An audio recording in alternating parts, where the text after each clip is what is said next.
Hamas ने 7,000 rocket एक साथ फायर किए तो आयरन डोम भी फेल हो गया। आखिर वो कितने रॉकेट रोक सकता है? लिहाजा इजराइल में हुए रॉकेट धमाकों ने बहुत नुकसान पहुंचा है। इजराइल पर जैसे ही हमलों की खबरें नेतन्याहू के दफ्तर पहुंची, उन्हें समझ आ गया कि बहुत बड़ा कांड हो चुका है। 7,000 रॉकेट एक साथ मारे गए तो आयरन डोम भी फेल हो गया। आखिर वो कितने रॉकेट रोक सकता है? लिहाजा इजराइल में हुए रॉकेट धमाकों ने बहुत नुकसान पहुंचाया है। इजराइल पर जैसे ही हमलों की खबरें नेतन्याहू के दफ्तर पहुंची, उन्हें समझ में आ गया कि बहुत बड़ा कांड हो चुका है। इन धमाकों ने इजराइल को 440 वोल्ट का करंट लगा दिया है। ये नेतन्याहू के लिए भी बहुत बड़ा झटका है। लेकिन सवाल है कि अब नेतन्याहू इन हमलों का जवाब कैसे देंगे? לשלם מחיר שהוא לא ידע כמותו. אני קורא בינתיים לכל אזרחי ישראל להישמע בקפדנות להנחיות הצבא, להנחיות פיקוד העורף. אנחנו במלחמה ואנחנו ננצח בה. हमास ने इजराइल के कई सैनिकों को मार डाला है तो कई को बंधक भी बनाकर गाजा की तरफ ले गए हैं ताकि आगे चलकर इजराइल से कोई डील की जा सके। लेकिन इजराइल के लिए सबसे शर्म वाली बात यह है कि उसके बहुत से बड़े हथियार इस हमले को नहीं झेल पाए हैं। इसमें ये मरकावा टैंक भी है जो हमास के हमले में ढेर हो गया और फिर फिलिस्तीन के लोग उस पर चढ़ गए। ये इजराइल का ही नहीं, पूरी दुनिया में सबसे खतरनाक टैंक माना जाता रहा है, लेकिन हमास के एक हमले में ढेर हो गया। इजराइल का मरकावा दुनिया के सबसे सीक्रेट टैंक के रूप में पहचाना जाता है, जिस टैंक के खिलाफ अचूक माने जाने वाली मिसाइल भी नाकाम हो जाती है।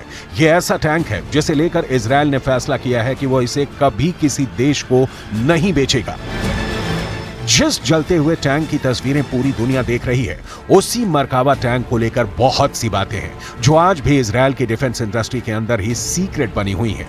दुनिया इस टैंक के बारे में बहुत सी बातें नहीं जानती है। इजराइल की भाषा हिब्रू में मरकावा का मतलब होता है रथ, और अब इसी पर फिलिस्तीन के लोग सवार हैं। इजराइल की थल सेना का यह सबसे खतरनाक हथियार हमेशा इजराइल को बड़ी कामयाबी दिलाता आया है, लेकिन इस बार ये फेल हो गया। इजराइल ने अरब देशों के साथ 1967 में हुए युद्ध के बाद इसे बनाना शुरू किया।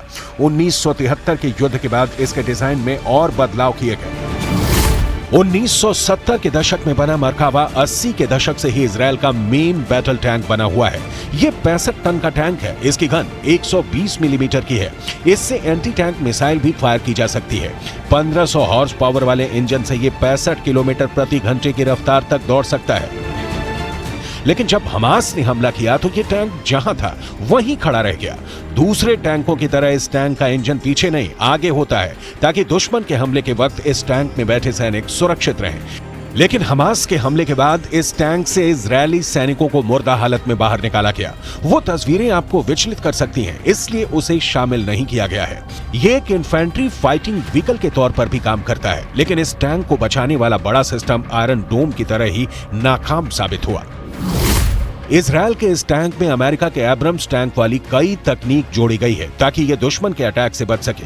ट्रॉफी एपीएस यानी एक्टिव प्रोटेक्शन सिस्टम मिलने के बाद इसकी डिफेंसिव पावर कई गुना बढ़ गई है। ये इसे एंटी टैंक गाइडेड मिसाइल से बचाता है। ये टेक्नोलॉजी अब आधुनिक टैंकों के लिए बहुत जरूरी बन चुकी है। इसी टैंक के जरिए इजराइल अपने 4 बड़े दुश्मनों को रौंदने की ताकत रखता है और उसके लिए हमेशा तैयार भी रहता है।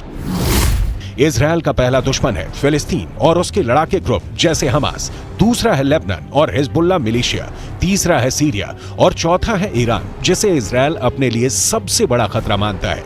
ईरान भी खुद इजराइल को भी अपना सबसे बड़ा दुश्मन मानता है। जब से इजराइल 1948 में कायम हुआ है, तब से अरब मुल्कों के साथ उसकी दुश्मनी का लंबा इतिहास रहा है, लेकिन पिछले कुछ वर्षों में इनके रिश्ते सुधरने शुरू हुए। बहुत से अरब देशों और इजराइल के बीच राजनयिक रिश्ते कायम हुए हैं। इसे अब्राहम अकॉर्ड का नाम दिया गया और अरब देशों के बीच इजराइल की इमेज बिल्डिंग को एक नया लॉन्च पैड मिल गया। इसे पश्चिम एशिया में शांति करने का नया फॉर्मूला बताया गया। अब्राहम अकॉर्ड को उसके अंजाम तक पहुंचाने वाला अमेरिका, इजराइल और सऊदी अरब की सुलह कराने में भी जुट गया। लेकिन हमास के हमले के बाद जो माहौल बना है, यूएई यानी संयुक्त अरब अमीरात, सूडान, मोरक्को और बहरीन अब इजराइल के साथ अपने रिश्तों की शुरुआत कर चुके हैं। फिर ऐसा लगने लगा कि पश्चिम एशिया में अरब मुल्कों के बीच सबसे बड़े खिलाड़ी सऊदी अरब के रिश्ते भी इजराइल से सामान्य हो सकते हैं। लेकिन अब फिलिस्तीन को लेकर इजराइल और सऊदी अरब में दूरी फिर से बढ़ सकती है। हमास के हमले से पहले इजरायल अपने लिए बहुत सुकून महसूस कर रहा था। उसे लगा कि अब अरब मुल्कों से दोस्ती होगी तो उसकी राह आसान हो जाएगी। इससे पहले सऊदी अरब ने जॉर्डन में अपने राजदूत को फिलिस्तीन का अनिवासी राजदूत करार दिया था। राजदूत को यरूशलेम में काउंसल जनरल के तौर पर भी काम करने की जिम्मेदारी दी गई। लगा कि इजरायल के साथ रिश्तों को सामान्य करने की जो कोशिश पहले हुई है उसमें सऊदी अरब ने एक नया पेंच फंसा दिया है, क्योंकि ये भी कहा गया कि यरूशलेम राजदूत के लिए राजनयिक बेस भी होगा। सऊदी अरब को मालूम था कि इजरायल की तरफ से इसका विरोध होगा और ऐसा हुआ भी। इजरायल ने फिलिस्तीन अथॉरिटी में सऊदी अरब के राजदूत के लिए यरूशलेम को राजनयिक बेस बनाने के विचार को खारिज कर दिया। इजरायल ने कहा कि सऊदी अरब के नए राजदूत फिलिस्तीन अथॉरिटी के साथ मुलाकात कर सकते हैं, लेकिन उन्हें यहां स्थायी तौर पर रहने नहीं दिया जाएगा। सऊदी अरब अब इजरायल को लेकर नरमी दिखाने से बचेगा, यानी इजरायल और सऊदी अरब के बीच राजनयिक रिश्ते फिलहाल फिलिस्तीन का मुद्दा सुलझने तक कायम नहीं होंगे। ये बात सऊदी अरब के क्राउन प्रिंस मोहम्मद बिन सलमान भी कहते आए हैं। हमास ने इजरायल के अब्राहम अकॉर्ड में एक तरह से पलीता लगा दिया है। हमास के हमले इतने ज्यादा हुए कि इजरायल में 21 लोकेशन अचानक एक्टिव हो गई। हर लोकेशन पर हमास की हमलावर टुकड़ी मौजूद थी, लेकिन उनको ट्रैक करने में इजरायल को कई घंटों का वक्त लग गया। כמו שאתם מבינים, אנחנו נמצאים כרגע במצב מלחמה. אין פה שום הסבר אחר. התקפה רבתית באזור רצועת עזה ויישובי הדרום. יש לנו כרגע 21 מוקדים פעילים באזור הדרום. इसमें कोई शक नहीं कि इजरायल इस हमले का बहुत बेदर्दी से बदला लेगा और वो हमास और उनके कमांडर्स को छोड़ेगा नहीं। अगले 24 घंटे बहुत अहम रहने वाले हैं। इस युद्ध को रोकने की कोशिश भी शुरू हो गई है, इसमें कोई शक नहीं। लेकिन इस बार हमास ने जिस डिग्री का हमला किया है उसने इजरायल को हिलाकर रख दिया है और उसके पास भी पूरी तरह बदला लेने के अलावा कोई रास्ता नहीं बचा है।